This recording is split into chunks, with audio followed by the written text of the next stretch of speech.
On va poursuivre du coup sur l'atelier numéro 1. Le programme, donc le voici.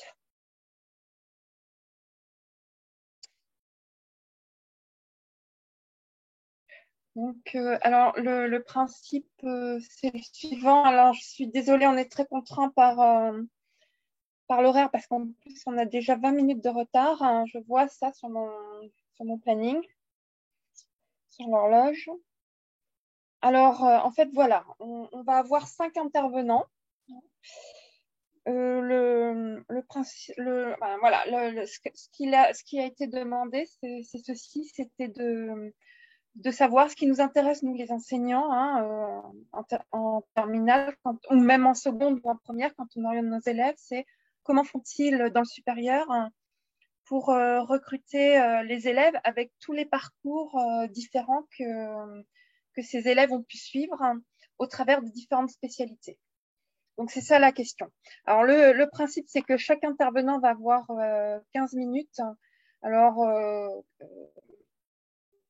pour expliquer comment ils ont fait, mais aussi pour répondre à des questions éventuelles que vous pourriez avoir. Au bout de ces 15 minutes, pour essayer de respecter à peu près le planning, il est possible de continuer de poser des questions aux intervenants, mais à ce moment-là, je vous demanderai de les poser par le chat, si ça ne vous dérange pas, de sorte à ce qu'on passe à l'intervenant suivant. Voilà la façon dont on va fonctionner. Donc, on va avoir donc d'abord Laurent Beau qui va venir nous parler de la MPSI du lycée Kérichen-La Pérouse. Ensuite, on va avoir Madame Catherine Couriol qui va venir nous parler du but de chimie de Rennes.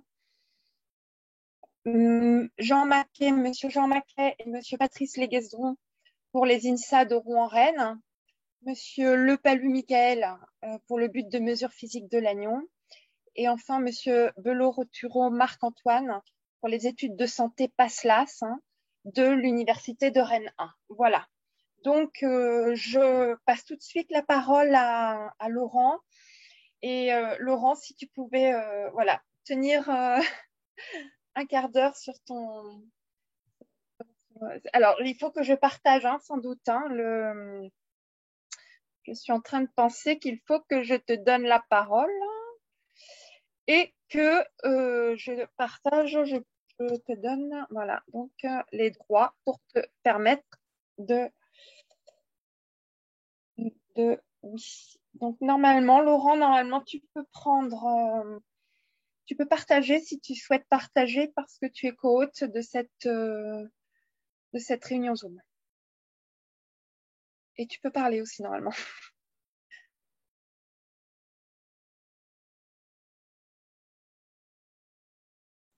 Ah, si c'est bon. Vous m'entendez? Oh, c'est parfait, Laurent, t'entends C'est bon. parfaitement. Et le partage est bon? Parce que je n'ai pas de retour, moi, là. Oui, C'est bon? oui. Bon.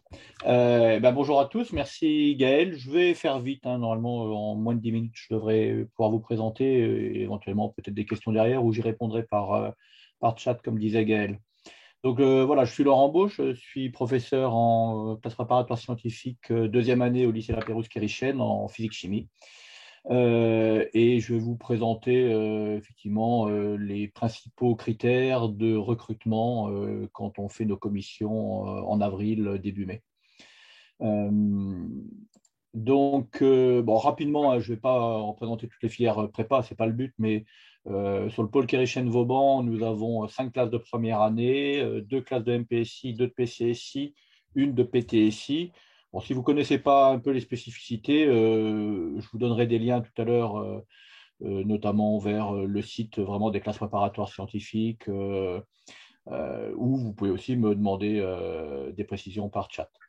6 classes de deuxième année, MP, MP étoile, PC, PC étoile, PSI, PT, les classes étoiles étant les classes dans lesquelles rentrent les élèves qui sont les meilleurs en première année.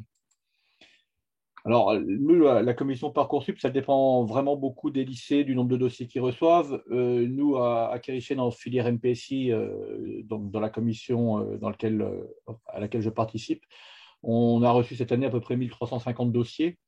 Dont une grande partie évidemment d'élèves qui étaient en terminale, parfois des réorientations, mais Et on a toujours comme objectif d'analyser très précisément les dossiers. Et donc, contrairement à ce qu'on entend très souvent, il n'y a pas du tout de formule mathématique, d'algorithme ou de choses comme ça.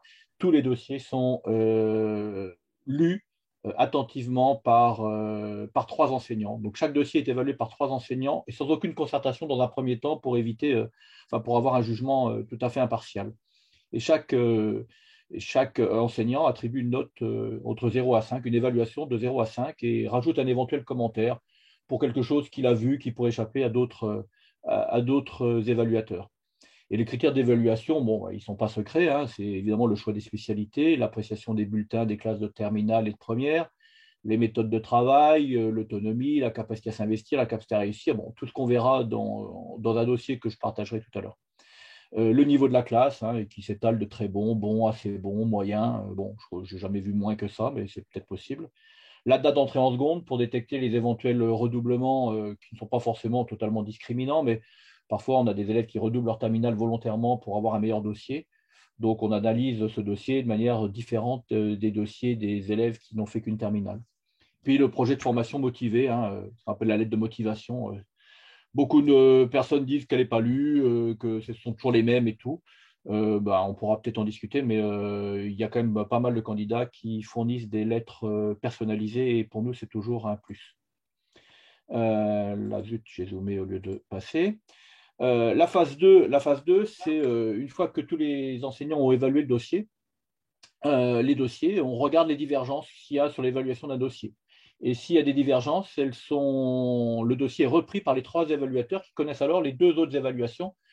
Soit ils regardent leurs notes et puis ils la corrigent en fonction des remarques des autres, ou alors éventuellement ils débattent entre eux et il est bien sûr pas du tout interdit de maintenir son évaluation et de continuer à être en désaccord.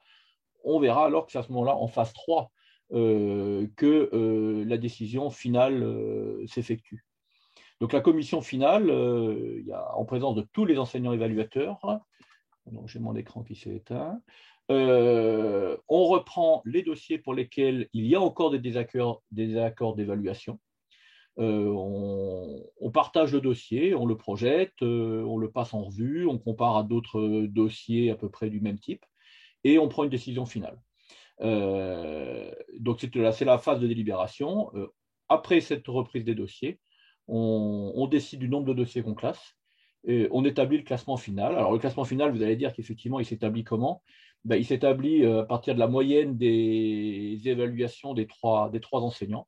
Ces trois enseignants, je ne l'ai pas dit, hein, mais il y a forcément un enseignant de mathématiques, un enseignant de physique-chimie et forcément au moins un enseignant de première année et au moins un enseignant de deuxième année pour que, évidemment, les avis soient divers et variés avec voilà, des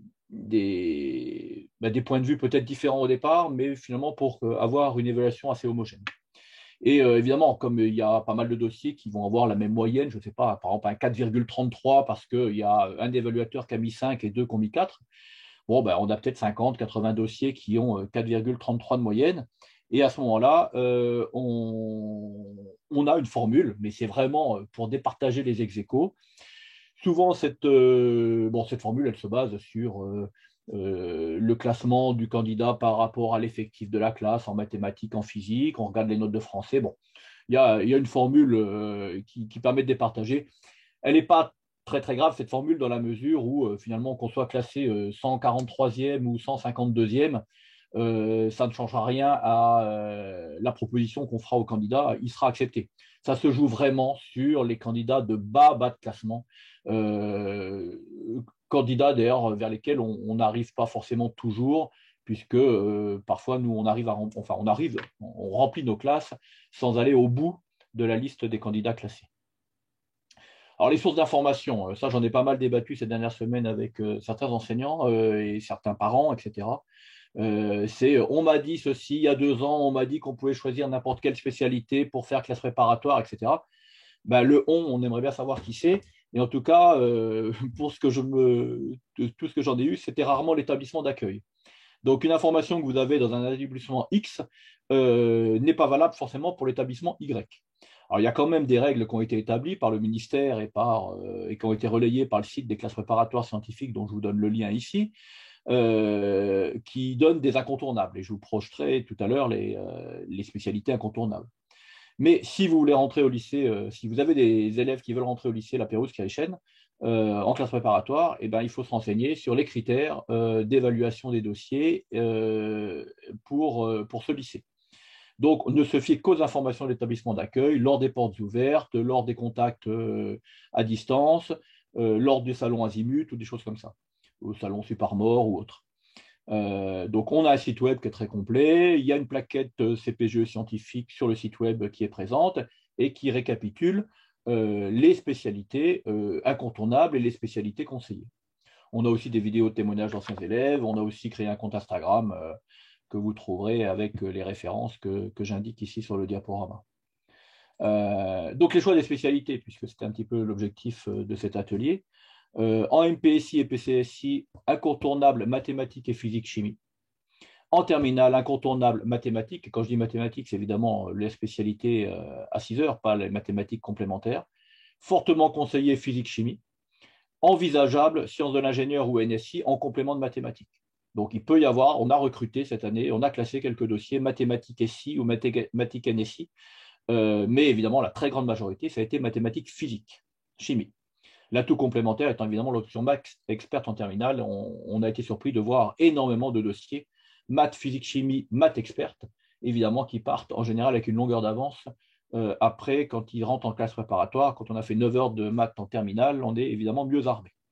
Mais à cela, évidemment, toutes les candidatures sont soigneusement examinées. On a étudié les candidats qui avaient mathématiques SVT, par exemple, et on a même classé un ou une candidate qui n'avait pas fait de physique-chimie ni en première et en terminale. C'est pour vous dire qu'on a quand même tout évalué, mais parce qu'elle avait un parcours un peu spécifique et on a les garanties de son niveau, très bon niveau en mathématiques experte, et de sa capacité à rattraper ce qu'elle n'a pas fait en physique-chimie, en réalité ce qu'elle n'a pas fait en classe, mais qu'elle l'a fait à distance. Voilà. Donc, en PTSI, c'est presque la même chose, sauf que les sciences de l'ingénieur sont conseillées en première à la place en complément de mathématiques et physique-chimie, donc comme troisième spécialité. Et en terminale, ben, c'est soit mathématiques, physique-chimie, soit mathématiques SI. Envisageable une autre spécialité, mais fortement conseillé quand même mathématiques, physique-chimie ou mathématiques SI. Voilà. Gaël, j'ai encore 2 minutes. Oui, Ouais. 2 minutes. 2 minutes. 2 minutes. Puisque je crois que Guillaume m'avait transmis une question disant que les enseignants de terminale ne voyaient pas ce que c'était qu'un dossier Parcoursup de leurs élèves, notamment ne voyaient pas ce que c'était que la fiche à venir. J'ai fait un petit récapitulatif ici de ce qu'il y a dans un dossier Parcoursup. La page 1, ça récapitule tous les enseignements de spécialité de langue d'option, les notes de français au bac ou éventuellement de spécialité quand il y en aura au mois de mars, la moyenne annuelle en première. La page 2, ça récapitule toute la scolarité des 6 dernières années. Les pages 3 et 4, on a les bulletins de première et terminale. La page 5, c'est sa fameuse fiche à venir, dont je vais vous projeter un exemple. La page 6, c'est le projet de formation motivée, ce qu'on appelle la lettre de motivation. Et la page 7, les activités, les centres d'intérêt, bon, qu'est-ce qu'ils font dans les associations, etc. Bon, pas forcément le critère principal. Mais je vous montre, par exemple, ici. Gaël, tu me dis, c'est bon si ça projette? C'est parfait. Je ne vais pas aller trop vite, je ne veux pas trop détailler, j'ai biffé un petit peu pour que ça soit anonymisé. Mais voilà la page 5, la fameuse fiche à venir, qui récapitule un petit peu tout le dossier de l'élève, avec à la fin les méthodes de travail très satisfaisantes, capacité à s'investir, autonomie, engagement citoyen, l'appréciation du chef d'établissement, l'avis du chef d'établissement, le niveau de la classe. Enfin, vous voyez, tout est récapitulé ici. J'ai pris cet exemple, pourquoi? Parce que j'aimerais transmettre, et si vous pouvez aller, ça serait très bien. Là, on a un exemple de fiche à venir où les appréciations générales ne sont pas des copier-coller des appréciations du premier et du deuxième trimestre. Alors, je sais que ça vous demande un travail supplémentaire, c'est plus facile de faire un copier-coller, automatique d'ailleurs, mais là, par exemple, on a un lycée où les enseignants ont mis une appréciation vraiment personnalisée, qui n'est pas l'appréciation du premier ou du deuxième trimestre. Et on voit là-dessus des appréciations d'ailleurs qui sont spécifiques à la formation demandée par le candidat.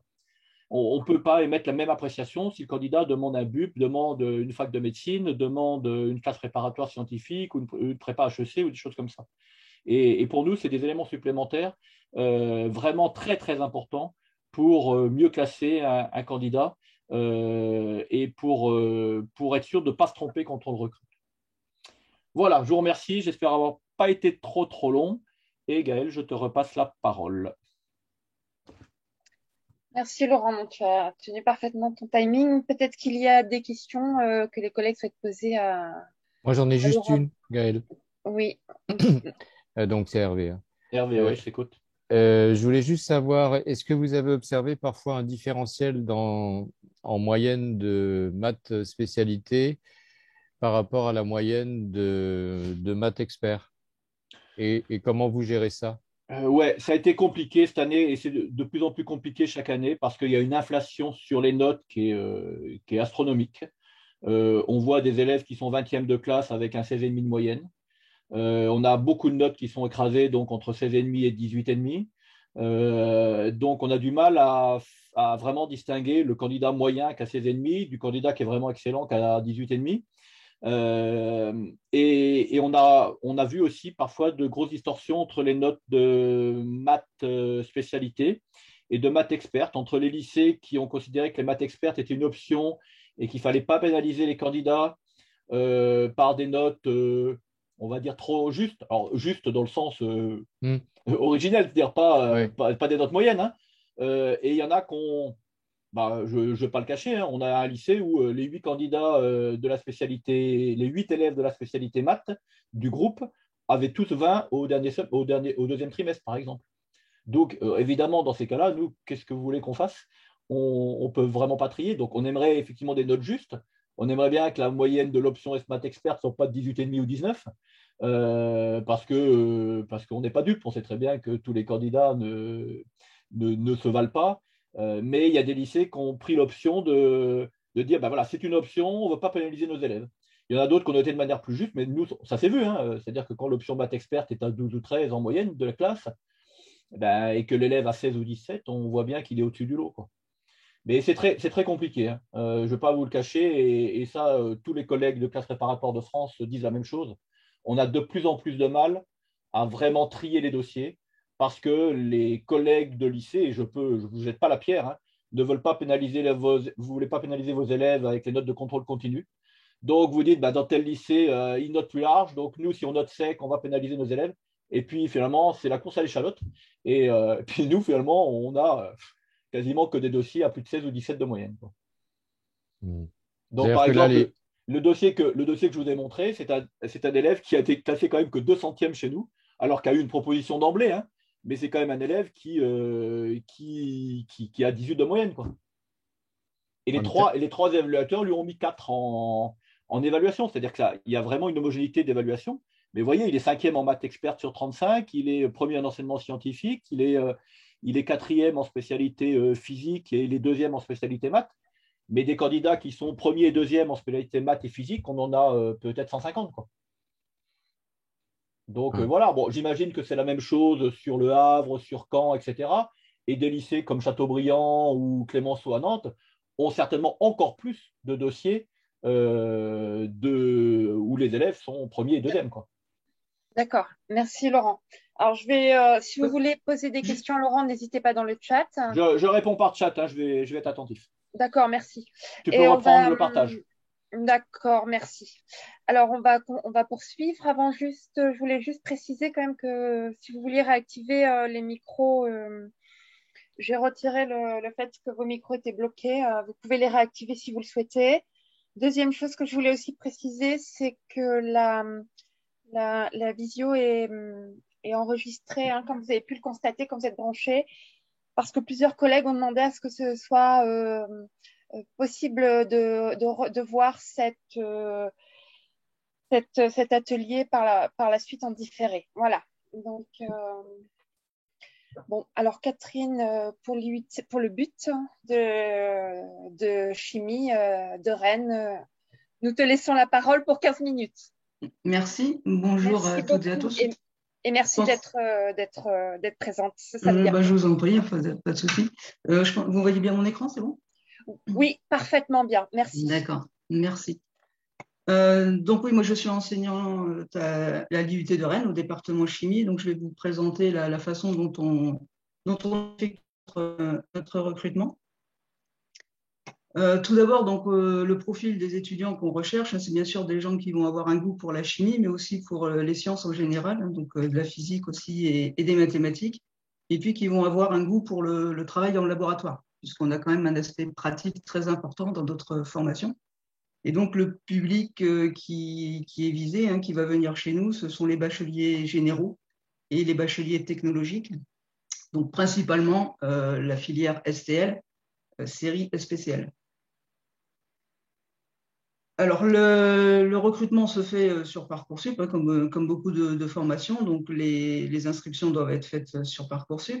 Et les attendus et les critères sur lesquels on va recruter sont disponibles sur le site Parcoursup, hein, dès le mois de décembre, et donc visibles par les candidats. Donc, il ne faut pas hésiter à aller voir cette page pour savoir comment va être fait le recrutement. Ce qu'il faut savoir aussi, c'est qu'on a 2 groupes réglementaires. Donc, on va faire un classement pour les étudiants, enfin pour les lycéens, pardon, qui sont en bac général, et un autre groupe avec les bacs technologiques, tout bac technologique. Alors, pour le traitement des candidatures, on utilise un outil d'aide à la décision qui est présent sur Parcoursup. Mais comme mon prédécesseur, hein, comme l'intervenant qui est passé juste avant moi, je précise que tous les dossiers sont lus, toutes les lettres de motivation sont lues. Mais comme on a à peu près 1500 dossiers, il va bien falloir qu'on les classe, hein, et on ne peut pas donner d'ex-aequo, donc il va falloir qu'il y ait des notes très, très précises pour pouvoir effectuer un classement sans ex-aequo et le transmettre à Parcoursup, qui ensuite se chargera d'appeler les candidats en fonction des places disponibles. Alors, pour effectuer ce classement, on va prendre plusieurs critères. On va prendre les notes de première. Alors, pour les bacs généraux, donc c'est la partie gauche là, de mon écran, on va prendre en compte la note d'anglais, les notes du bac de français, oral et écrit, et puis les enseignements de spécialité physique, chimie et maths. Pour ce qui est des bacs technologiques, on va prendre le tronc commun, la note de maths, anglais, et puis les notes du bac de français, toujours pareil, oral et écrit. Et puis les 2 enseignements de spécialité qui nous intéressent le plus, hein, physique, chimie et maths, et puis physique, chimie en labo. Pour ce qui est des notes de terminale, donc des notes pour les bulletins, hein, qu'on extrait des bulletins, on va prendre pour les bacs généraux la philo et l'anglais pour la partie tronc commun, et puis l'enseignement de spécialité physique-chimie. Alors cette année, nouveauté, hein, avec les enseignements de spécialité, le nouveau bac, la question a été posée. Avant, on prenait la note de maths, de terminale. Finalement, cette année, on a décidé de ne pas la prendre pour le calcul, parce qu'on s'est dit que les étudiants, les lycéens qui viennent chez nous ne sont pas forcément les plus forts en maths, et on n'a pas voulu obliger de prendre la spécialité maths en terminale. Comme ils n'ont droit qu'à 2 spécialités, on sait très bien qu'il y en a beaucoup qui hésitent entre physique, chimie, SVT, sciences de l'ingénieur. Donc, on n'a pas retenu le critère maths. Donc, pour nous, les étudiants doivent prendre maths en première, mais pas obligatoirement en terminale. Par contre, s'ils prennent l'option maths complémentaire, c'est quand même pas plus mal pour la suite. Pour ce qui est des bacs technologiques, donc on a pris le tronc commun, maths, philo, anglais, et puis toujours les 2 enseignements de spécialité, physique, chimie et maths, et physique, chimie en labo. Donc ça permet de calculer une note. On met un coefficient 2 fois plus important pour les notes de terminale que pour les notes de première. Et puis on a l'étude du dossier aussi. On lit tout, la fiche à venir, les appréciations sur les bulletins, la lettre de motivation. Et là, on va mettre une note aussi sur ce dossier. Alors, on ne peut pas mettre des notes très, très précises, c'est une appréciation globale du dossier. Donc, on a réparti cette année sur 3 niveaux. C'est la première année, hein, qu'on fait ça. La plupart des dossiers ont une note de 18. Ce qui fait que quand on va calculer la note globale, donc on va prendre en compte les notes de première, les notes de terminale, et puis cette note de dossier. Ce qui fait que si on met 18 à tout le monde, en fait, on va juste translater les moyennes obtenues à partir des notes des bulletins. Donc, on ne va pas changer le classement avec les notes des bulletins. Par contre, les 2 autres niveaux là vont nous permettre d'éliminer, on va dire, hein, du classement certains dossiers. Donc, certains dossiers qu'on va juger trop faibles pour pouvoir réussir chez nous. Alors, quand on parle des bacs technologiques, donc c'est principalement, on a dit STL, SPCL. On va aussi étudier les dossiers des candidats STL avec la spécialité bio, biologie, biochimie. Et puis, on va garder des dossiers qui nous paraissent les plus solides. Donc, on va leur laisser 18 et puis les autres, on va leur mettre la note 0 au dossier. Ce qui fait que mathématiquement, la note globale va être beaucoup plus basse. Et donc, ces dossiers ne seront pas retenus dans le classement. Voilà, idem, si on voit des lettres de motivation, des gens qui ne nous paraissent vraiment pas motivés du tout, on va les baisser dans le classement en mettant cette note de 0. Donc voilà, on étudie aussi les bacs STI2D. On en avait sélectionné quelques-uns cette année. Et puis, alors pour les bacs généraux qui n'auraient pas fait physique, chimie, alors cette année, on les a pas retenus. Donc c'est pareil, on a affecté la note 0 au dossier. On avait suffisamment de dossiers avec des gens qui avaient fait physique, chimie en première et en terminale. Et on n'a pas retenu ceux qui avaient abandonné la spécialité physique, chimie en terminale. Alors, si on veut quelques chiffres, donc je vous ai mis à droite là, les chiffres de cette année. Donc, au département chimie à l'UT de Rennes, on a 104 places. Donc, cette année, 32, c'est-à-dire 30% devaient être réservés au bac technologique, donc 72 au bac généraux. Je vous ai mis les chiffres de l'an dernier, à gauche, là, vous pouvez regarder en même temps. Le nombre de dossiers reçus, donc 293 pour les bacheliers technologiques, on en a classé 66%, c'est-à-dire 194. Et pour les bacs généraux, on a reçu 1443 dossiers et on en a classé 1130, 78%. Alors, à l'heure où je vous parle, pour les bacheliers technologiques, on a rempli, on est allé jusqu'au bout de nos 194 candidats qu'on avait classés. Et donc, on a 31 personnes qui nous ont dit oui, qui seront présentes à la rentrée normalement. Et puis, sur les autres bacs, les bacs généraux, sur les 72 places, pour l'instant, on est rendu au candidat qui était classé numéro 556 et on en a encore 258 en attente. Mais on a déjà 45 oui fermes et puis 27 oui peut-être. Voilà. Donc là, le recrutement n'est pas encore terminé sur ce deuxième groupe de candidats. Sinon, pour finir, ce que je peux dire, c'est ce qu'on a remarqué cette année, une chose à laquelle on ne s'attendait pas forcément, c'est que finalement, dans les bacs généraux, tous les candidats pour l'instant qui ont répondu oui, donc qui seront là à la rentrée, ont quasiment tous fait les 2 enseignements de spécialité, maths et physique-chimie. Et en fait, on ne s'attendait pas à avoir autant de candidats qui avaient gardé la spécialité maths en terminale. Donc voilà pour les grands principes de recrutement. Si vous avez des questions, n'hésitez pas.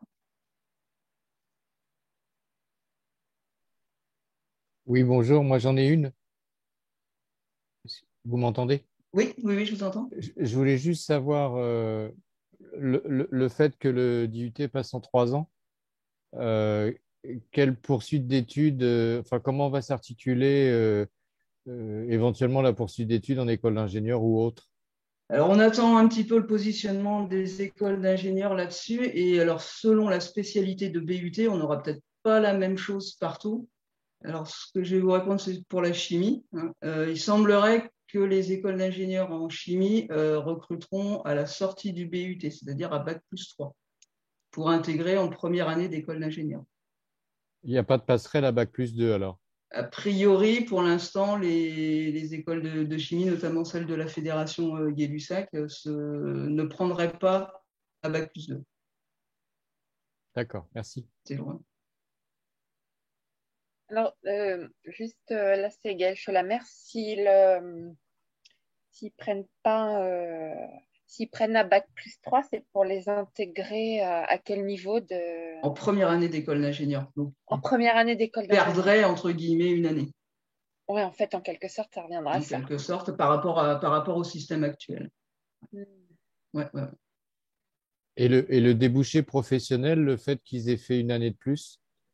En fait, on va se retrouver avec un niveau licence, le même niveau que le niveau licence professionnelle actuelle. Donc, ça sera un niveau technicien supérieur. Il n'y a pas énormément, au niveau emploi, il n'y a pas énormément de différence entre quelqu'un qui va commencer à travailler juste après le DUT, ce qu'on a actuellement, et quelqu'un qui va commencer à travailler avec une licence professionnelle. D'ailleurs, actuellement, on a 95, si ce n'est pas 98% de nos étudiants qui, à la sortie du DUT, continuent au moins une année de licence professionnelle. Donc finalement, ce BUT pour la spécialité chimie va permettre, on appelle, de sécuriser les parcours, c'est-à-dire qu'on va les emmener directement tous à Bac+3. Donc, ils seront plus techniciens, ils seront cadres. Alors après, les conventions de la chimie, ça, c'est autre. Là, c'est l'Union des industries chimiques, il va falloir voir ça avec eux, mais actuellement, ils embauchent le technicien supérieur avec une licence professionnelle. Et du coup, qui c'est qui va Les venir niveaux qui sont reconnus, après, c'est le niveau ingénieur. Et du coup, qui est-ce qui va venir remplir les licences professionnelles? Alors, les licences professionnelles, bon nombre vont disparaître.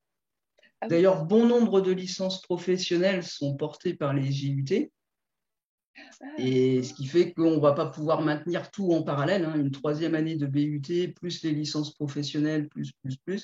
Et donc, bon nombre de licences professionnelles sont amenées à disparaître et à être englobées dans le BUT. En BUT, on aura quatre parcours donc à choisir en fin de deuxième année et troisième année de BUT. Un parcours plutôt axé synthèse, un autre plutôt analyse, un autre plutôt génie chimique et un quatrième formulation. En fait, il y aura quand même une spécialisation en dernière année de BUT vers un domaine particulier. Ah oui, donc juste en dernière année, la spécialisation.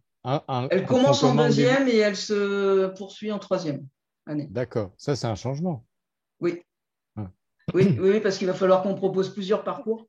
Non, mais je suis intéressé parce que j'ai fait un DUT de chimie, donc c'est pour ça. Actuellement, on avait vraiment la chimie, et puis sinon, on avait une option à Rennes, chimie industrielle. On était quelques départements de chimie en France à l'avoir. Ça s'appelait chimie industrielle. Ouais, je pense qu'à Rouen, ça il s'appelait l'avait productique aussi. chimique à une époque, qui s'appelle maintenant chimie industrielle. Oui, mais bon, c'était vraiment très peu de départements. Par contre, là maintenant, avec le BUT, on va tous être obligés de proposer plusieurs parcours, donc plusieurs spécialités. Oui, Philippe, je veux bien refaire un BUT. Non. Alors, une question de Michel Kessler sur le chat. Est-ce qu'il y a des étudiants actuellement en Bac+2 qui étaient recrutés en première année d'école d'ingénieur? Oui. Donc, c'est bien. Voilà. Un certain nombre étaient à Rennes, on avait quoi, une douzaine d'étudiants qui étaient directement en école d'ingénieur. Et puis quelques-uns qui faisaient une classe prépa ATS. Donc, c'était une sorte de remise à niveau pour pouvoir ensuite intégrer les écoles d'ingénieurs. Ouais. Donc, peut-être que finalement, la filière IUT, enfin, je ne sais pas, elle sera. Parce que, bon, pour entrer dans des écoles d'ingénieurs, beaucoup d'élèves, des très bons élèves qui pouvaient intégrer des classes prépa, choisissaient la filière IUT pour entrer en école d'ingénieur. Et du coup, ça va être. Moins vaut mieux qu'ils aillent en classe préparatoire.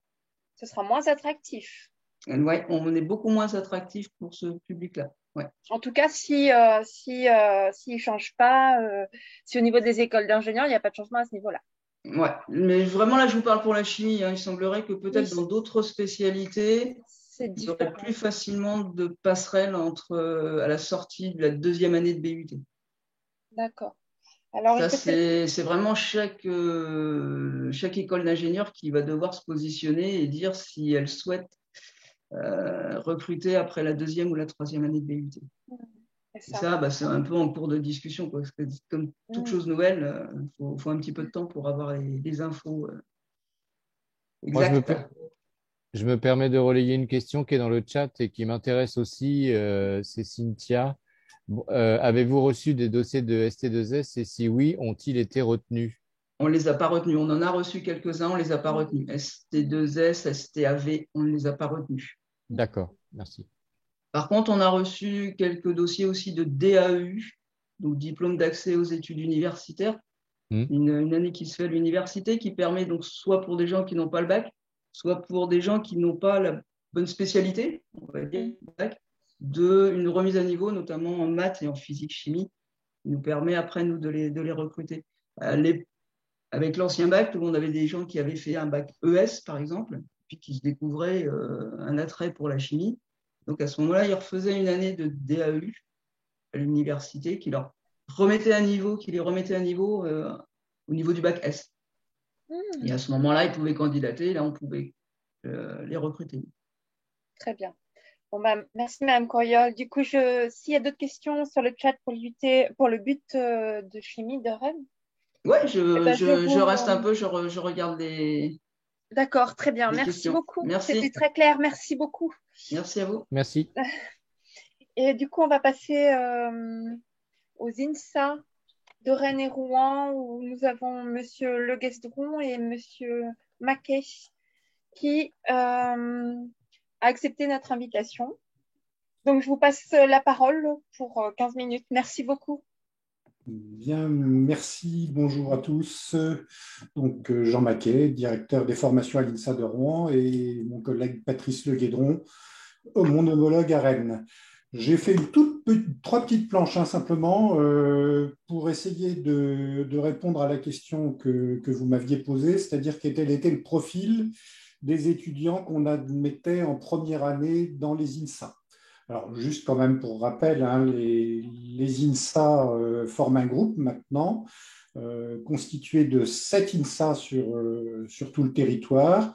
Alors, il y a les INSA historiques Lyon, Toulouse et Rennes, dans les années de 57 à 60, et puis des INSA un peu plus récents qui résultent de la transformation d'écoles qui existaient déjà en INSA. Donc Rouen, Normandie, Strasbourg, Centre Val-de-Loire, et puis depuis très peu de temps, l'INSA Hauts-de-France qui résulte de la transformation de l'ENSIAM de Valenciennes et d'une autre école en INSA. Patrice, pardon, excuse-moi, j'ai oublié de mentionner les écoles partenaires. Dans le groupe INSA, nous avons aussi 6 écoles partenaires, vous voyez, à Rouen, en Alsace, à Limoges, à Castres et à Perpignan. Donc, vas-y Patrice pour la suivante. Alors, au niveau des profils qui intéressent les INSA, le groupe examine absolument tous les dossiers. Simplement, on prévient les lycéens qui candidatent qu'ils doivent disposer de compétences en mathématiques, en physique ou en sciences de l'ingénieur. C'est quand même le minimum. Et vous allez voir après, j'ai quelques statistiques qui vont vous montrer un petit peu comment ça s'organise. Alors, on peut quand même formuler quelques conseils, même si c'est pas je veux dire, c'est pas éliminatoire ce qui est marqué là.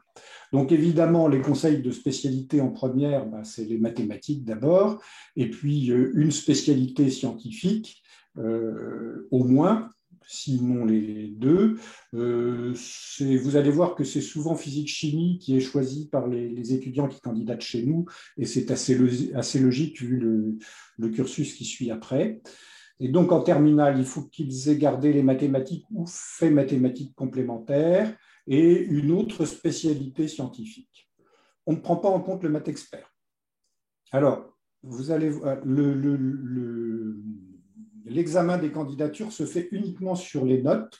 Si vous souhaitez, je pourrais rentrer un petit peu dans le détail après, mais ça se fait uniquement sur les notes et éventuellement sur un entretien. Au niveau des candidatures de cette année, puisqu'on a le nouveau MAC qui est mis en place, là, vous voyez quelques statistiques sur les types de candidatures qu'on a eues. Donc, on a eu essentiellement des profils mathématiques et physique-chimie en première et en terminale. Vous voyez, ça représente presque 74% des candidats, avec un petit warning qui nous préoccupe au niveau du groupe INSA, où on est très attaché à essayer d'avoir la meilleure parité possible. sur cette catégorie de candidatures, on n'a que pratiquement 31% de jeunes filles. Donc, ça nous embête un peu. Et vous voyez que les autres typologies sont relativement peu fréquentes, puisque ceux qui ont fait des maths et des sciences de l'ingénieur en pourcentage ne représentent que 4,4%. Là aussi, le taux de féminisation n'est pas terrible, hein. Les maths avec les numériques et sciences informatiques, c'est encore plus faible. Par contre, on a un très faible nombre de candidatures sur le vivier maths SVT, mais par contre avec une très bonne parité. Et puis, il y a des candidats qui n'ont pas fait maths, et donc qui ont fait maths complémentaires, qu'on examine aussi. Et puis, on a tous les autres profils, hein. Vous voyez que ça représente quand même une partie non négligeable des candidatures. Donc, l'examen des dossiers se fait sur la base des notes, hein, des candidats, et on s'attache à regarder quelle est leur position dans la classe, hein, pour éviter le biais des bonnes classes ou des mauvaises classes, ou des lycées qui notent bien, qui notent fort ou qui notent moins fort. On essaye de corriger ça le mieux possible, même si ce n'est pas évident. L'examen ne se fait pas du tout sur les fiches de vœux, etc., puisque vous voyez que au total, le nombre de candidats qu'on a pour le bac général, là, il est de l'ordre de 21 000, si je me rappelle bien. Donc, il est absolument hors de question d'examiner les lettres de motivation, etc. Par contre, il y a en deuxième partie un entretien. Tous les étudiants, tous les lycéens qui candidatent ne sont pas convoqués à l'entretien. En fait, on convoque actuellement à l'entretien ceux qui sont plutôt en tête de classement, ceux qui sont les mieux classés, pour essayer de les attirer dans les INSA, hein, très clairement, hein. C'est un petit peu le but de l'entretien actuellement. Et c'est quelque chose qui est un petit peu remis en question. Là, on est en train de réfléchir au niveau du groupe INSA à rediriger un petit peu tout ça, parce qu'on constate qu'avec l'attractivité croissante des écoles du groupe INSA, eh bien, on est en train un peu de perdre notre vocation initiale, qui était d'assurer quand même une certaine mixité sociale dans les ingénieurs que l'on formait. Donc là, on est en réflexion importante sur ce sujet-là dans tout le groupe. Voilà, je ne voulais pas mettre plus de planches, je préfère répondre à vos questions parce qu'il y a déjà beaucoup de choses qui sont publiées sur le site du groupe INSA pour expliquer un petit peu comment ça marche. Mais je voulais vous mettre ces statistiques-là parce qu'on découvre ce qui se passe avec le nouveau bac cette année. Alors, c'est susceptible d'évoluer et de nous faire évoluer aussi derrière pour les autres années. Mais voilà où on en est actuellement. Merci, Monsieur Maquet, d'avoir répondu au rendez-vous pour le Rouennais que je suis. Donc voilà, avec Patrice, là, on peut répondre à vos questions sans problème. Oui, donc s'il y a des questions, n'hésitez pas. Moi, j'en ai juste une parce que je suis toujours embêté pour conseiller mes élèves quand ils font une candidature dans les INSA. Parce que moi, je suis dans un lycée périurbain, donc avec une grande mixité sociale. Donc, par exemple, choisir un INSA relativement loin du domicile, ça pose problème, surtout quand on en a un à Rouen. Est-il facile de changer d'INSA lorsque la spécialité offerte dans une INSA ne correspond pas au souhait initial, même si ça peut changer? Alors, je ne dirais pas que c'est facile, je dirais que c'est possible. C'est possible à deux conditions. La première, c'est que l'INSA dans lequel se trouve l'étudiant accepte de le laisser partir. Et normalement, ça n'est possible que si la spécialité qu'il souhaite faire n'existe pas dans son INSA d'origine. La deuxième condition, c'est que l'INSA de destination accepte le dossier en question. Donc, ça va dépendre un petit peu de la spécialité qui est demandée, parce qu'il y a des spécialités qui sont très courues et dans lesquelles il reste très peu de place. Voilà, puis je veux dire, ce que je dis toujours, on ne se refile pas nos crêpes entre INSA. Hein. Non, c'était c'était pas la question, mais vous Mais comprendrez voilà, que c'est faisable, mais il y a cette double condition. Donc, si vous voulez, ce ne sera pas pour des étudiants qui auront été en échec dans l'INSA dans lequel ils auront été. Hein. Ce sera pour des étudiants qui ont bien bossé et qui veulent changer d'INSA. Alors, l'essentiel des demandes vont quand même vers les INSA de Lyon et de Toulouse, hein, faut être très clair, et ce n'est pas uniquement pour des raisons de choix de spécialité. Voilà. Après, on a des spécificités dans nos INSA qui font qu'on peut être intéressé. Par exemple, l'INSA de Rennes a du génie électrique, nous, on n'en a pas. Donc, dans ce sens-là, ça fonctionne très bien. Nous, on a de la chimie, l'INSA de Rennes n'en a pas. Donc, ce type de mobilité après le premier cycle est tout à fait faisable. Oui. Merci. Alors, je vois qu'il y a des questions dans le chat. Elisabeth Bouju vous pose la question suivante. Dans les INSA, la situation géographique joue-t-elle et l'élève a-t-il le choix du lieu? Alors, la situation géographique ne joue que pour les étudiants. Nous, on ne s'y intéresse pas du tout. Hein. Le concours, l'admission est nationale. Le seul truc qui joue, c'est qu'on convoque aux entretiens les étudiants qui sont les plus proches, dont le domicile est le plus proche d'un INSA. Par exemple, les Bretons, ils passeront l'entretien à Rennes, même s'ils veulent aller à Lyon ou à Toulouse. Hein. D'accord. Mais oui. Après, ça joue, c'est les familles pour lesquelles ça a de l'importance. En fait, ils choisissent, ils font des vœux et en fonction de leur classement, Exactement. Ils accèdent à leurs vœux ou pas. Oui. Alors, Michel Kessler vous pose la question suivante. Y a-t-il des écarts significatifs entre les candidats? Et en particulier, là, il parle des élèves qui sont surnotés dans certains lycées dont on a pu entendre parler depuis tout le temps. Rambaud nous a parlé, par exemple, tout à l'heure. Notre moulinette est censée corriger ce biais-là, hein, puisque on compare la note de l'étudiant à la note pour chacune des matières. Hein, on compare par rapport à la note maximum de la classe et à la note moyenne. Après, si tout le monde a une très bonne note, l'algorithme, il aura du mal. Hein. Très bien. Est-ce qu'il y a d'autres questions? Finalement, moi, si je comprends bien, hein, vous classez, en fait, vous faites un premier classement avec, selon le choix des spécialités des étudiants, des élèves. Alors, vous pardon, c'est pas ça que je voulais dire.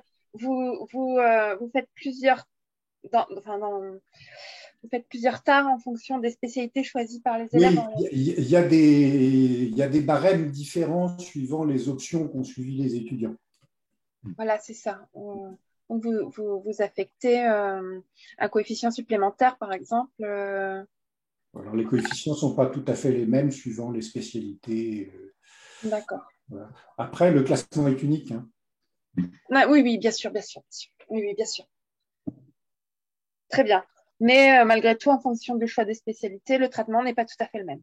Non. On est bien d'accord. Oui. Alors, il ne faut pas se laisser intimider par les pourcentages que je vous ai montrés, parce que il y a peu de candidats qui candidatent, par exemple, avec les sciences de l'ingénieur, mais ils n'ont pas moins de chances d'être pris que les autres. Oui, voilà, c'est ça. Et voilà, très bien. Merci beaucoup. Merci beaucoup à tous les deux. Patrice, et s'il n'y a pas d'autres questions, je regarde beaucoup. quand même. Oui, merci beaucoup. Et puis, bonne fin de week-end, bonne fin de journée. Et puis, bonne fin de week-end. Et merci de votre présence. Bonne continuation pour votre réunion. Au revoir. Au revoir. Merci, au revoir. Du coup, je vais laisser la parole à Michael Lepaluche, donc, qui représente, qui est le chef du département du but mesure physique de Lannion. Voilà. Bonjour. Donc, bonjour. Voilà. Je vais partager mon écran. Oui, sans problème, parce que comme tu es... Voilà. Alors, je vais ouvrir le diaporama. Bon, alors, pour moi, c'est... attendez, Vous voyez mon diaporama? Très bien. Et voilà. Alors, pour moi, c'est particulier puisqu'on a eu un échange téléphonique hier en 10 minutes pour décider de participer à la réunion. Le diaporama, je l'ai fait assez rapidement et dans ce que j'ai pu comprendre, c'était surtout par rapport à des enseignants de physique pour des bacheliers généraux. Donc, j'ai traité surtout des bacheliers généraux.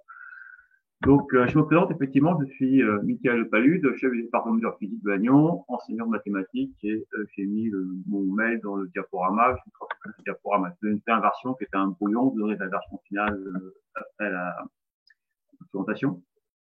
Alors donc quelques éléments pour la rentrée septembre 2001. Donc vous savez que le but suit une réforme, passant d'un but en 2 ans en un but en 3 ans.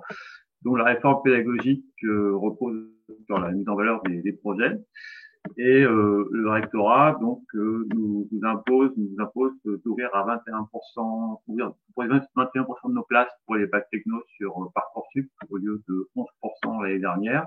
Mais cet objectif ne pourra pas être atteint puisque nous avons en fait un faible bassin de bac techno, SUD et ST intéressés par notre formation. Nous avions entre 8 et 10 étudiants recrutés les années précédentes pour 104 places dans notre formation.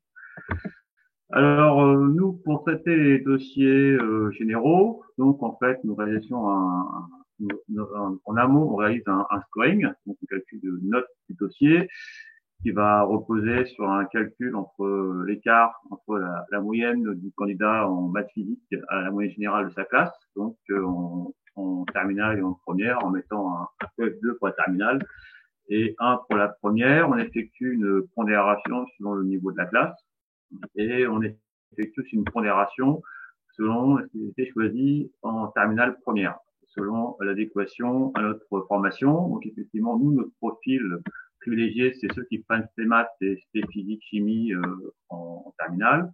Puis ça va être ST maths couplé avec l'aspect NSI et SI. Puis ça va être l'aspect maths couplé avec une autre spécialité. Puis ça sera l'aspect physique chimique couplé avec une autre spécialité qui est précédente. Et aussi en prenant donc maths complémentaires et en dernier donc physique chimie avec une autre spécialité et donc sans les maths. Voilà. Donc ensuite, une fois qu'on a fait ce classement, on va répartir par segment de 20-30 dossiers sur ce classement à des binômes d'enseignants, donc qui vont lire ces dossiers et qui vont donc annoter, qui vont faire des commentaires, et ensuite donc on fait une commission d'harmonisation pour finaliser le classement. Alors nous, notre cible, effectivement, nous sommes sur des objectifs moins ambitieux de prépa, ce qui fait que les personnes qui vont venir chez nous, ça va être en fait des lycéens qui ont des résultats entre guillemets moyens en sciences, on va aussi avoir des bons candidats. Et ceux qui vont venir chez nous, ça va surtout être des personnes qui vont être au départ moyens en sciences, donc au lycée, mais qui ont le goût des travaux pratiques et qui ont le goût du travail en équipe. Donc nous, contrairement à la prépa, ça va être des personnes qui ne sont pas intéressées par la compétition, mais qui ont envie en fait de voir leurs camarades comme des collaborateurs, des partenaires avec qui apprendre et monter des projets pratiques. Et donc à retenir, ce que je peux dire de manière générale, c'est qu'effectivement les lycéens qui souhaitent un études supérieures scientifiques donc ont intérêt à conserver la STEM en terminale. Donc s'il y a un message que vous donnez, c'est bien celui-là. Ensuite, alors si je fais juste un bilan des dossiers cette année, donc on a reçu en tout 891 dossiers, dont 826 bacs généraux parmi lesquels il faut compter des bacs généraux qui sont orientation, qui sont en première année d'université ou de prépa et qui veulent passer chez nous. 66 bacs techno. Donc nous avons en tout 104 places proposées et initialement donc nous devions sur Parcoursup donc 400 places pour les bacs généraux et 22 places pour les bacs techno. Alors, l'évolution sur Parcoursup, c'est que nous, très vite, notre liste d'attente des bacs techno s'épuise et nous basculons alors les places qui se libèrent des bacs techno pour les bacs généraux. Et donc, à ce jour, nous avons seulement 3 bacs techno qui ont accepté de venir dans notre formation et un qui est en oui non définitif. C'est-à-dire que nous aurons au maximum l'année prochaine 4 bacs techno à la rentrée et le reste sera des bacs généraux. Donc, ce qui fait que l'objectif du rectorat de nous faire ouvrir à 20% ne sera pas atteint. Et en plus, nous allons avoir un nombre de bacs techno qui va être bien inférieur à celui de l'année précédente. Et ce que nous pensons, c'est que la tendance pour les années à venir, ça va être peu de bacs techno dans nos formations dans les années à venir parce que, en fait, il s'avère que dans les lycées de Bretagne, ce que j'ai pu comprendre, c'est que le nombre de lycéens en techno, formation de bac technologique vont en diminuant, alors que les opportunités justement pour ces lycéens après le bac vont augmentant. Ce qui fait que nous, notre bassin se réduit encore plus. C'est pour ça qu'on considère que les années à venir, nous aurons peu de bac techno et nous continuerons à avoir donc des pourcentages élevés de bac généraux. Donc, ce qui va à l'encontre du choix du rectorat. Alors, si je fais un bilan rapide sur où nous en sommes au 19 juin, donc nous avons à ce jour 65 oui définitifs donc en bac généraux. Nous en avons 3 donc oui définitifs en bac techno, c'est 68 personnes. Et nous avons donc 41 oui non définitifs, donc 40 pour les bacs généraux et 1 pour les bacs techno, et nos listes d'attente sont épuisées. Donc nous savons que parmi ces 40 oui non définitifs, nous avons des étudiants de prépa qui ont pas été chez nous par sécurité, au cas ils sont pas pris en deuxième année et donc ils ne viendront pas chez nous. Ce qui fait qu'on sait qu'il y a à peu près une vingtaine de personnes dans ce cas-là, donc ces personnes, nous savons que on ne peut pas les voir. Donc c'est pour ça que nous lançons la phase complémentaire. Donc vous pouvez inciter vos élèves ou anciens élèves en orientation à candidater s'ils sont intéressés par une formation et qui n'ont pas candidaté donc en première instance au parcours. Voilà. Donc merci pour votre attention. Si vous avez des questions, vous êtes prêts à y répondre.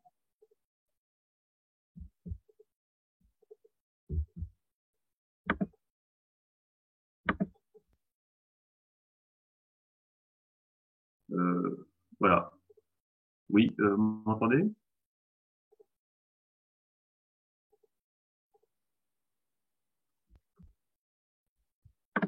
Ah, c'est pas rien.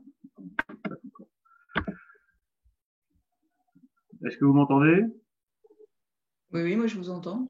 Ah, très bien, très bien. Bon, bah, c'est pas dire que j'ai fini la présentation. Je vais arrêter le partage si vous voulez. Voilà, donc je peux répondre à vos questions si vous le souhaitez. Oui, pardon, je croyais que j'avais mon micro d'activer, mais c'était le vôtre que je voyais à l'écran d'activer en fait. Bon. Ah voilà, ok, c'est bon. Voilà, donc bon, j'ai fait un diaporama très rapidement, hein, des conditions conséquentes, donc j'espère que j'ai pu répondre à peu près à ce que vous attendiez comme information. Alors, pour répondre peut-être à ce que vous avez dit sur la fin, moi je suis concernée puisque j'enseigne en lycée technologique. Alors c'est vrai qu'avec la réforme, on a vu une baisse des effectifs assez drastique sur le lycée Vauban où j'enseigne. Alors, bon, il est prévu à l'avenir que les bacs technologiques soient revalorisés, je veux dire en tout cas qu'il y ait de l'information au niveau des bacs technologiques justement pour qu'on recrute plus sur les bacs technologiques. Donc j'espère que du coup de votre côté vous aurez aussi plus de demandes. Ça sera corrélé. Comment? Ça sera corrélé si vous avez plus de bacheliers technologiques. Tout à fait, oui. Je vous confirme. Mais bon, ce qu'il faut voir, c'est qu'avec la demande du rectorat que tous les IUT ouvrent grand leurs portes aux bacheliers technologiques, c'est qu'aujourd'hui, les bacheliers technologiques ont beaucoup plus d'opportunités qu'ils n'avaient, par exemple, les années précédentes. Et je sais que, par exemple, nos bacheliers techno qui sont intéressés par nous, c'est les STL et les ST2D. Je sais qu'à Lannion, nous avons ouvert un but de MMI, métier des multimédias et de l'information, et je sais que ce but attire beaucoup les SI2D. D'accord. Mais par contre, effectivement, nous sommes demandeurs pour les recevoir. Nous avons, les années précédentes, nous avions 8 et 10 bacheliers technologiques, dont la majorité des bacs SI2D, nous avons eu des belles réussites, des personnes qui avaient un bon classement, qui finissaient en école d'ingénieur. Donc, nous, on aspire qu'à les recevoir, mais le problème, c'est que là, cette année, le bassin s'est réduit et initialement, nous avions effectivement peu de candidatures de bac technique. Si je peux intervenir, Gaël, excuse-moi. Effectivement, on espère au niveau national que l'information du supérieur, donc notamment les IUT, parce que c'est la cible importante au niveau du ministère, que l'information aille au niveau des élèves de troisième et de seconde qui pourraient choisir spécifiquement une filière technologique pour ensuite aller à l'IUT, c'est-à-dire avec l'idée qu'il vaut mieux faire un bon bac technologique et avoir un bon dossier pour pouvoir être accepté en IUT, plutôt que d'aller en bac général. Et donc, on le voit bien d'ailleurs sur les chiffres que vous montrez, hein, vu le nombre de places réservées et le nombre de dossiers, il est beaucoup plus facile à un bon dossier de STL d'être pris à l'IUT pour faire des STL ou des STU2D. Voilà. Oui, de toute façon, nous avions classé 40 bacs techno. Et on avait même fait un surbooking, donc on est monté à 30 en surbooking, ce qui veut dire que les 30 premiers étaient pris s'ils voulaient. Oui, ils sont pas venus, non, mais je comprends bien, mais c'est vrai qu'il faudrait que l'information redescende au niveau des collèges et des élèves de seconde pour qu'ils puissent vraiment choisir. Et ça, bon, moi je suis ça depuis pas mal d'années. La promotion des filières technologiques, c'est très très compliqué parce que en plus dans la dernière réforme, on a beaucoup parlé des filières générales, du nouveau bac général, et puis le bac technologique a été laissé de côté, et donc c'est vrai que c'est compliqué de faire venir des élèves, et notamment des bons élèves qui ensuite poursuivraient leurs études, soit à l'IUT, soit dans des prépas spécifiques, etc. Oui, mais effectivement, ce que j'avais compris, c'est que la réforme du bac a eu pour effet d'encourager des collégiens, des troisièmes, qui seraient partis initialement vers des bacs techno, vers des bacs généraux, en leur disant qu'ils avaient plus de choix et qu'ils pouvaient choisir des spécialités qui peut-être mieux leur correspondent à ce qu'ils auraient pu trouver auparavant le système des filières. Donc, je veux comprendre que cette situation cette initiative, pour m'expliquer, cette situation, effectivement, a eu pour conséquence qu'il y a eu moins de collégiens, enfin de troisième à se diriger vers des lycées technologiques par rapport à avant la réforme. Donc c'est une affaire de communication, mais là on va en tout cas pour nous il y a un processus là qui est en cours, ce qui veut dire qu'il va falloir qu'on attende 3 ans pour voir effectivement à ce moment-là une hausse significative des bacs techno qu'on a été chez nous. Bien sûr. Oui, tout à fait. Bon, alors très bien. Est-ce qu'il y a d'autres questions? Ah oui, Emma Goss pose la question. Avez-vous eu une baisse du nombre de dossiers qui demandent de mesures physiques cette année, qui fait que est-ce que l'année dernière vous étiez rentré également dans la phase complémentaire ou vous aviez en fait, on peut dire que quasiment tous les ans on rentre en phase complémentaire. Parce que, en gros, les 200, 300 premiers, c'est-à-dire que les 300 premiers, les 50 premiers, en fait, ils viennent pas chez nous. C'est des gens qui sont pris en prépa et qui candidatent chez nous par un vote de sécurité. Donc, ce qui fait que, après ça, une partie de notre cible va se retrouver en liste d'attente. Et puis, certains, avec la pression de l'attente, vont parfois accepter une formation qui leur divise plus vite que nous. Donc, ce qui fait qu'on se retrouve toujours avec entre 10 et 15 places de livres à pourvoir, donc fin juin, qu'on récupère en phase complémentaire.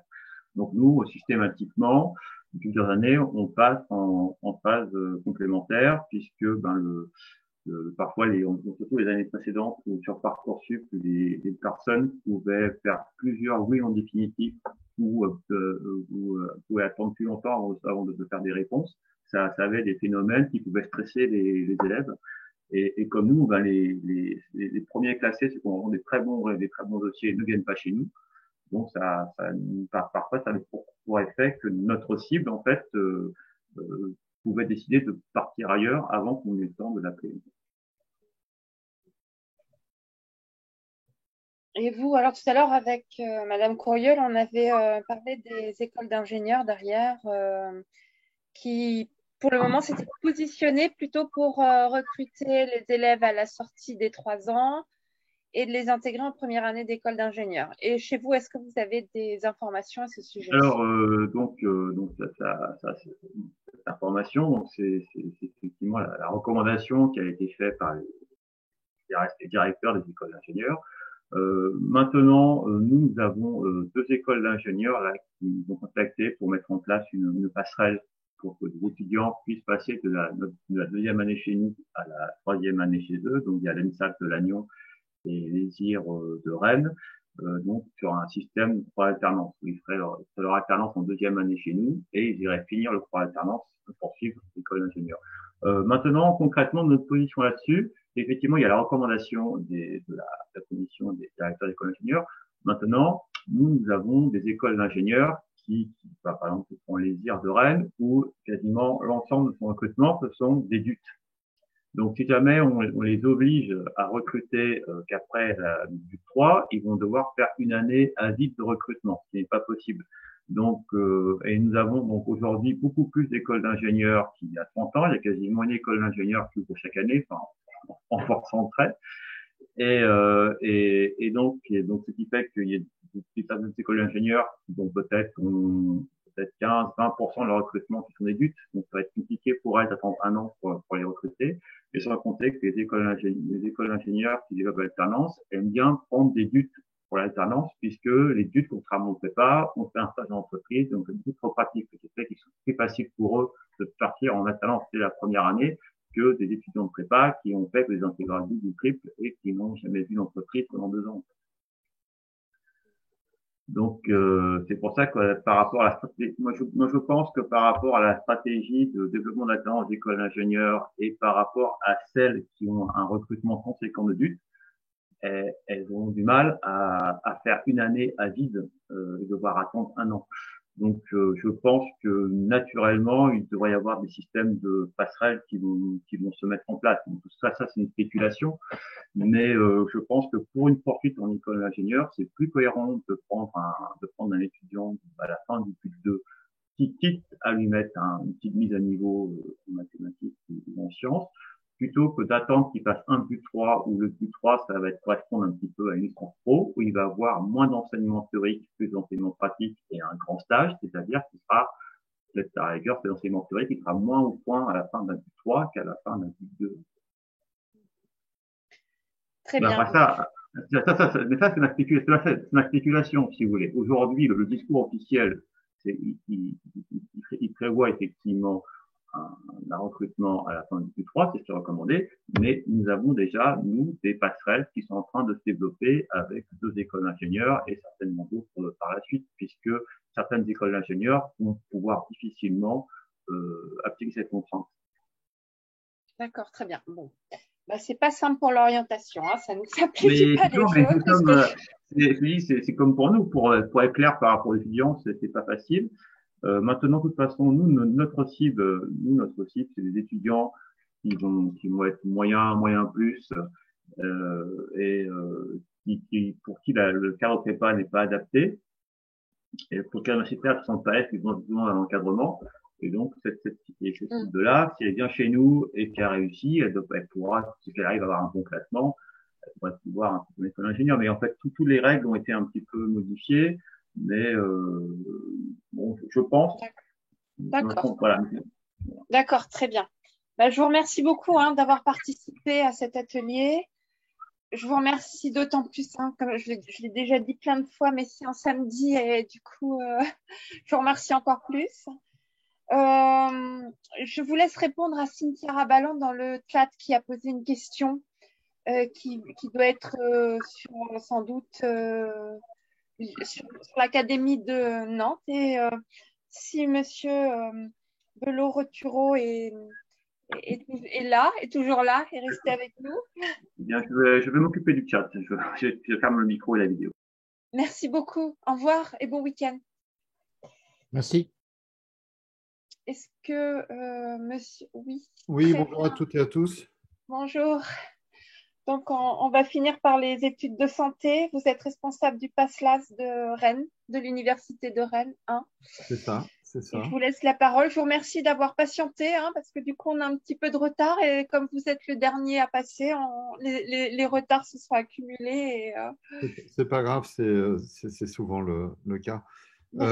Pour bien comprendre, là, ce sont des enseignants de Rennes qui sont ici ou... Alors, nous avons 3 académies parce que C'est une journée interacadémique, ce que permet les visioconférences, D'accord. ce que permet le distanciel.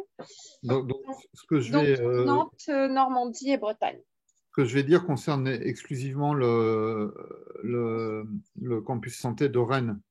Et les systèmes sont différents et non superposables à Nantes et à Caen. Très Et bien. à Rouen. Et à Rouen. Enfin, c'est différent partout, de toute façon. C'est ça. Alors, je vais essayer de partager mon écran. Voilà, vous avez les droits normalement.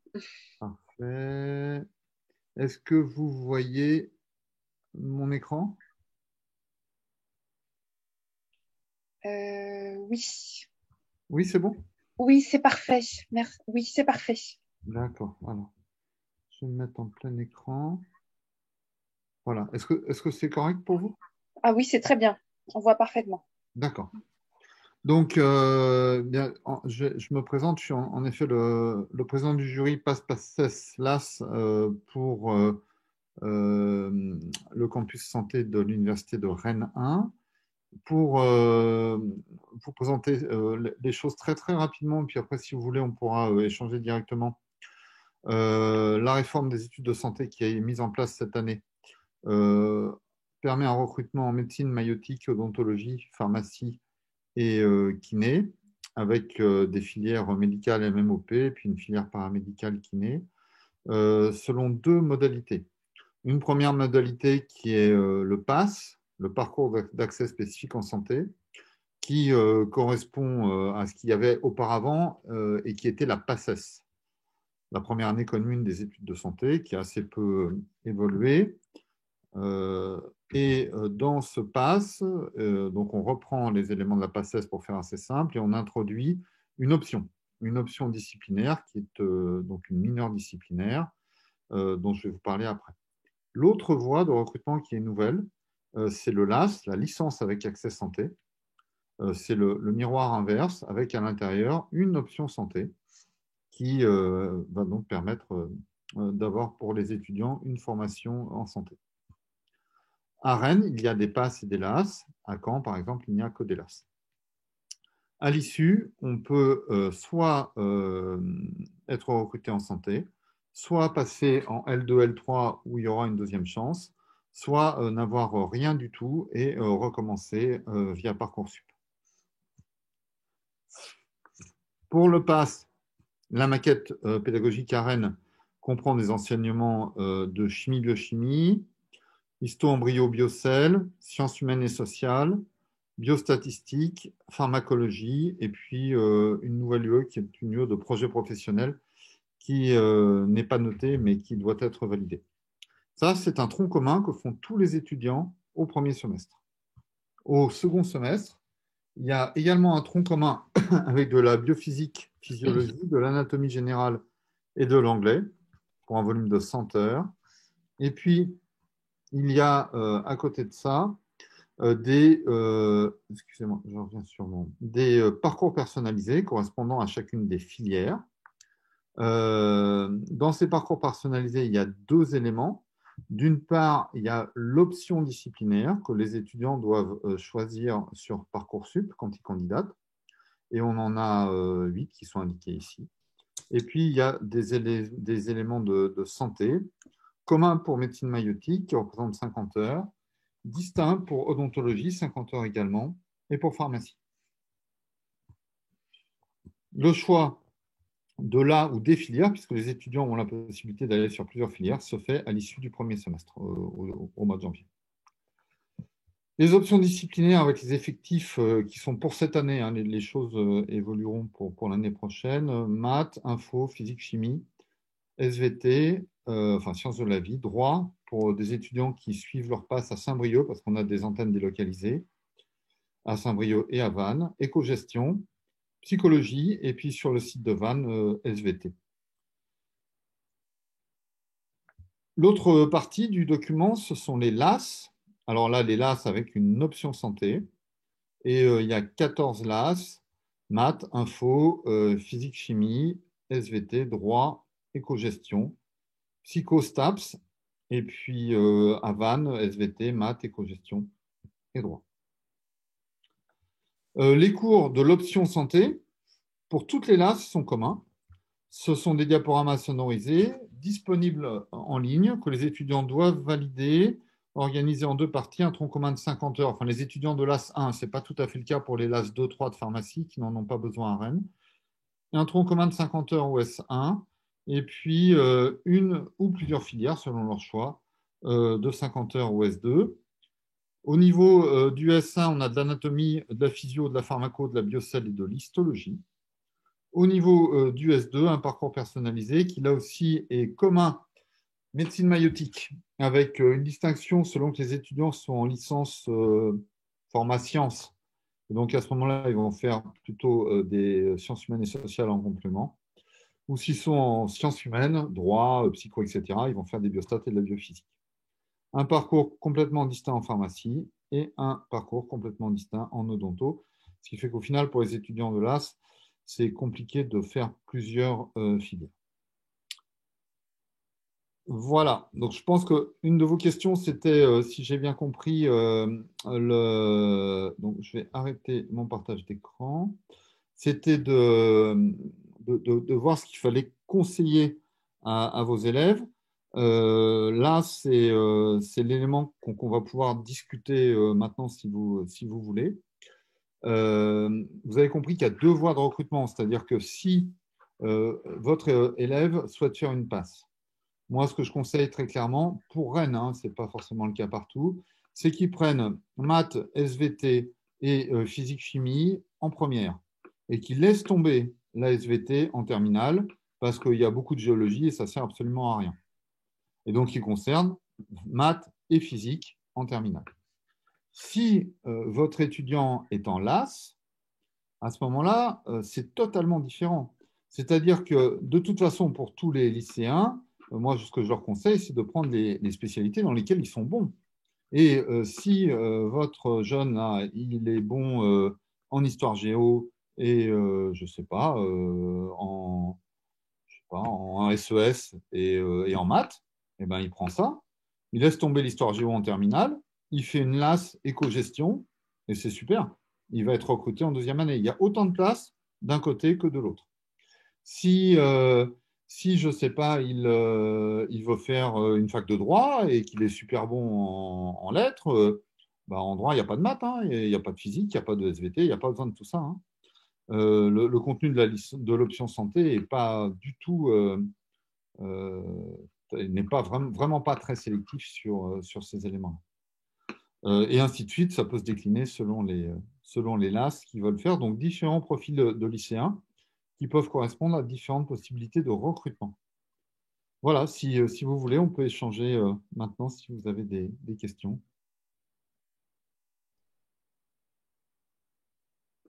D'accord. Alors, est-ce qu'il y a des questions en particulier pour… Alors, Monsieur Rotti, pour PASS, est-ce que les SP physique, chimie et SVT avec maths complémentaires sont possibles? Tout est possible. De toute façon, tout est possible. Ça, ce n'est pas le problème. Moi, je vous dis, la géologie, ça ne sert à rien. Je ne dis pas que la géologie ne sert à rien, mais en médecine, la géologie ne sert à rien. Et dans ce que j'ai compris, en terminale, il y en a beaucoup en SVT. Donc, pour un étudiant qui ferait SVT, bof, ça ne va pas l'aider après. Mais c'est possible, c'est possible. Il y a pas mal de calculs, il y a un peu de… Moi, je suis totalement ignare en physique, hein, mais il y a des trucs avec les miroirs où on se voit plus grand, plus petit, à distance, etc. Non, ça, je suis totalement nul, mais ça c'est bien s'ils savent faire ça, oui, ça va les aider. Globalement, si vous voulez, ce n'est pas des études très compliquées, ce n'est pas une prépa.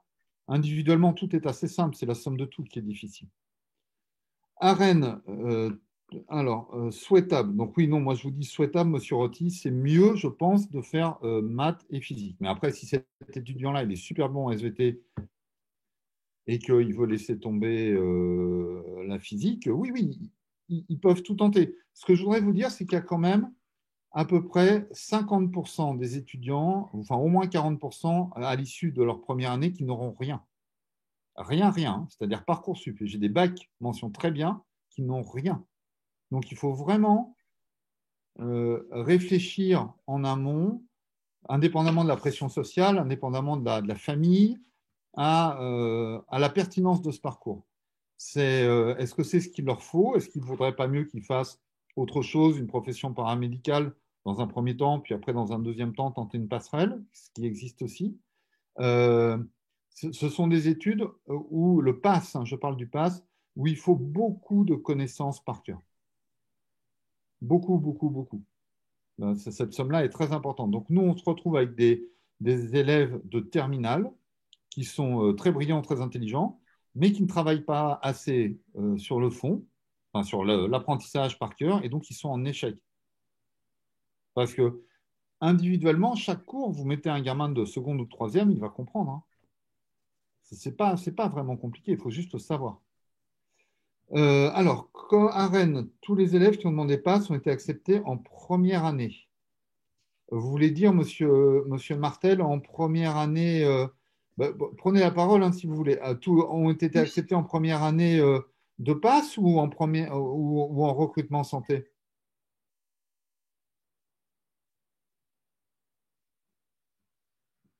Parce que, en fait, comme je vous le disais, non, il y a un tri qui est absolument drastique. Ceux qui ont été acceptés directement, là, c'était totalement délirant. Sur Parcoursup, ils avaient 17 de moyenne générale. Enfin, c'était un truc de fou furieux. Après, ça va descendre sur la liste complémentaire, hein, mais c'est hyper sélectif. Moi, j'ai pas du tout connu ça à mon temps. Hein. J'ai eu un bac C, mention passable. J'étais meilleur en sport qu'en maths et en physique, mais maintenant, ça a changé. À l'issue du PASS, je vous dis, il y en a une petite moitié qui n'a rien du tout. C'est-à-dire qu'il n'ira pas en licence, en licence 2, qui ne valide pas son PASS, il y a 40% des étudiants qui sont entre 0 et 6 de moyenne.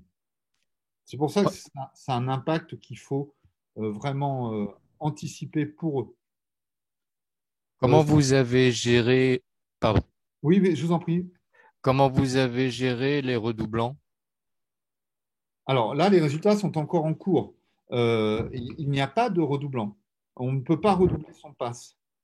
Donc, les étudiants qui, à l'issue de tout, n'auront pas, quand je vous dis qu'il va y avoir 40% de collés, c'est parce qu'on a 40% à l'issue des premières sessions d'étudiants qui ont entre 0 et 6 de moyenne. Ces étudiants-là, ils ont toute l'année à repasser en deuxième session. Ça paraît très peu possible qu'ils arrivent à avoir quelque chose. Donc, quand on ne valide pas son PASS, il faut se réinscrire sur Parcoursup et puis après aller. Il n'y a pas eu un recours au Conseil d'État par les étudiants redoublants qui disaient qu'ils n'avaient pas les mêmes chances de réussir que les années précédentes? Non, il y a un examen au Conseil d'État qui est en cours sur les effectifs PASS. Après, moi, je ne connais pas la jurisprudence totale, mais et il y a des commissions qui sont créées à l'initiative du Premier ministre pour examiner le cas d'étudiants qui auraient été dans des conditions très particulières. Par exemple, un étudiant qui, dans un contexte sanitaire, n'aurait vraiment pas pu bénéficier de sa première chance. Ces commissions ne sont pas encore réunies. Elles vont avoir lieu prochainement. Merci. Laurent, tu demandes la parole, on t'écoute. Juste, je suis ravi d'entendre le discours de M. Bello-Roturo parce que c'est le même que celui qu'on entend aussi à Brest et ce n'est pas celui qui est transmis forcément à nos étudiants et ça boucle un petit peu ce que je disais tout à l'heure, à savoir inciter vos élèves à aller se renseigner vraiment sur les critères de recrutement des filières auxquelles ils candidatent. Parce que nous, dans les lycées, je ne vais pas vous le cacher, et tout le monde le sait, il y a une concurrence qui a été mise entre les spécialités. Parfois, il y a même des pratiques démagogiques histoire d'avoir plus d'élèves dans la spécialité SVT, etc. Et les profs de SVT dans les lycées disent qu'il faut SVT pour médecine. Ils ont peur de perdre des élèves dans leur groupe de spécialité. Et donc, c'est le message qu'ils transmettent. Moi, j'ai toujours dit le contraire. J'ai des enfants qui sont passés par médecine et j'ai bien vu ce que c'était que la première année. évidemment, comme vous dites, la géologie ne sert à rien et même le peu de biologie qu'ils font peut être largement rattrapé. Donc, je suis content d'entendre ce discours-là, et puis un discours de vérité aussi sur les échecs et la nécessité d'avoir un plan B ou d'avoir quelque chose pour se rattraper derrière. Oui, et puis d'avoir aussi, comme vous le dites, une vraie vision de ce que c'est au niveau du métier. Et ça, c'est difficile parce qu'ils sont très jeunes notre génération, on avait plus le temps. Maintenant, on leur demande très tôt, dès la seconde, qu'est-ce que vous voulez faire, etc. C'est difficile pour eux, mais de s'auto-évaluer, d'avoir une idée des attendus et de leurs propres capacités pour qu'ils n'aillent pas sur quelque chose où ils vont vraiment être en grande difficulté. Oui, vous avez raison de ce côté-là. Et d'ailleurs, nous, en classe préparatoire, on a au contraire des élèves qui continuent d'apprendre par cœur, alors que l'on demande plus de rédiger un raisonnement, et qui, eux, se trouvent en échec avec le comportement inverse. Donc, et c'est pour ça que toutes les informations qu'on transmet lors des salons, lors des portes ouvertes, etc., il faudrait effectivement que les élèves les entendent plus. Et puis, il faudrait, c'est l'occasion aussi aujourd'hui, de dire que aux collègues de première et terminale, là, de physique-chimie aujourd'hui, de transmettre cette info. Mais effectivement, il y a trop d'élèves qui s'inscrivent dans telle ou telle filière en disant « je suis bon, ça va suffire ». Mais non, ça ne suffit pas. Et là, en l'occurrence, pour un étudiant qui souhaiterait faire une LAS, s'il fait, je ne sais pas, une LAS de droit, il n'y a vraiment aucun intérêt à ce qu'il ait un haut niveau en physique ou en maths. Il n'en aura pas. Tout à fait. Et encore une fois, le recrutement sera identique. Alors, le PASS recrute-t-il des sportifs de haut niveau? Oui, nous sommes habilités pour les sportifs de haut niveau. Alors, à ma connaissance, à Rennes, on n'a pas eu de candidat. On n'a pas d'étudiants sportifs de haut niveau en PASS cette année. Le choix de l'option a-t-elle beaucoup d'impact sur les chances d'entrer en PASS? Oui. Il y a des options qui sont beaucoup plus demandées. L'option qui est très, très demandée, c'est SVT, enfin au sens BECV pour les Rennais ou sciences de la vie globalement. Donc, c'est sûr que si l'étudiant se restreint à cette seule option, il a moins de chances que si sur Parcoursup, il fait des choix très larges et qu'après, il voit ce qui lui est possible. D'accord, donc ils peuvent candidater sur plusieurs options. En fait. Ah oui, ils peuvent candidater sur quasiment tout. Sur quasiment toutes les options, d'accord. Et au niveau, il y a une question du coup, parce que évidemment, à l'issue de Parcoursup, les élèves reçoivent leur classement. Hein. On leur dit, voilà, dans le PASS, vous êtes classé tant.